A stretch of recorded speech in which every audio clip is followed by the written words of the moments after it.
President of North Carolina Family Policy Council, Mr. John Rustin.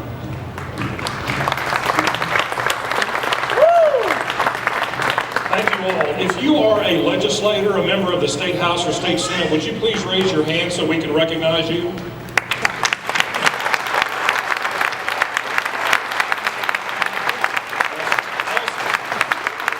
Thank you all so much for your leadership. Hey folks, let's wake this place up.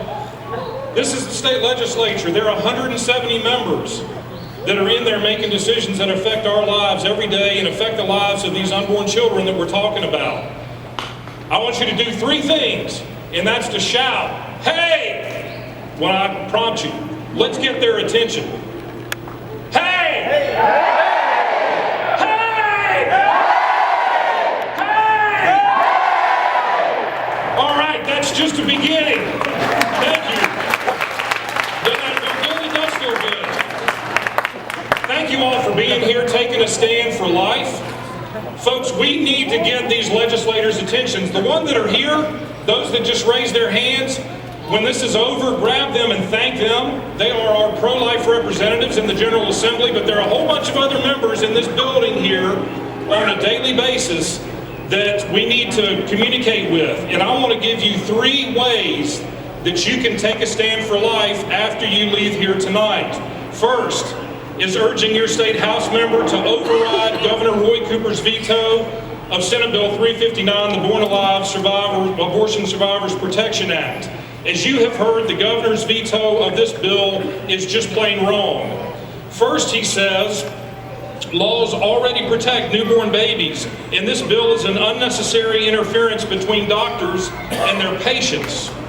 The problem with this is that the abortionist does not see the unborn child, and in this case, the newborn child, as their patient. To the abortionist, that baby is simply the product of a failed medical procedure. Senate Bill 359 would set a clear policy that any healthcare practitioner who is present when a child is born alive following a failed abortion attempt must provide medical care to that child. It's that simple. Secondly, the governor's veto message says, and I quote, "This needless legislation would criminalize doctors and other healthcare providers for a practice that simply does not exist." Well, Governor, if the practice simply does not exist, then how would it criminalize anything? It absolutely will not. As you have heard, more than ample evidence exists that born-alive babies are being killed at the hands of abortionists. Furthermore, professional medical groups representing over 30,000 physicians across our nation have called on our members of Congress to pass this very same legislation on the national level. It's imperative that we do this here in North Carolina. Secondly, I want you to urge your state House and Senate members to support House Bill 603 and Senate Bill 547, the Pain-Capable Unborn Child Protection Act. This legislation acknowledges that an unborn child in the womb is capable of what? Feeling pain. Absolutely. At least 20 weeks after fertilization. These bills would ban abortion at this stage of development or later, unless it's necessary to prevent a serious health risk to the mother. These measures are even more important now because just a few weeks ago, a federal district court judge in North Carolina struck down North Carolina's 20-week ban on abortion in favor of allowing the abortionist to determine whether a child whose life they have been hired to end has reached a point of, quote, viability. This is the consummate example of putting the fox in charge of the hen house. Our state has a compelling interest in protecting the lives of unborn babies who are capable of feeling pain, and as a civil and just society, we must make this happen. Thirdly, please urge your House and Senate members to support a second chance for life legislation.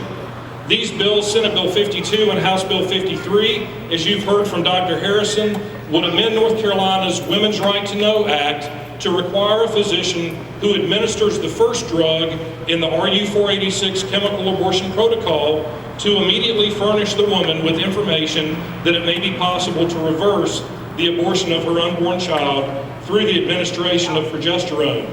This information will also provide her with contact information for the abortion pill reversal hotline.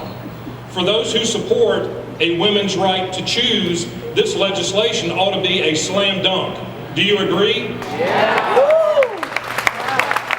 So take action on these bills. Come visit your legislators while they're here in Raleigh. Visit them at home. Contact them via the General Assembly website at ncleg.net. That's ncleg.net. And also visit the websites of the organizations represented here: the North Carolina Values Coalition, the Christian Action League, the North Carolina Family Policy Council, because we have tools on those websites for you to easily contact your legislators. Friends, if we all work together and with God's help, we can absolutely make this happen in North Carolina. Thank you, and God bless you. Please welcome to the stage Executive Director of the Christian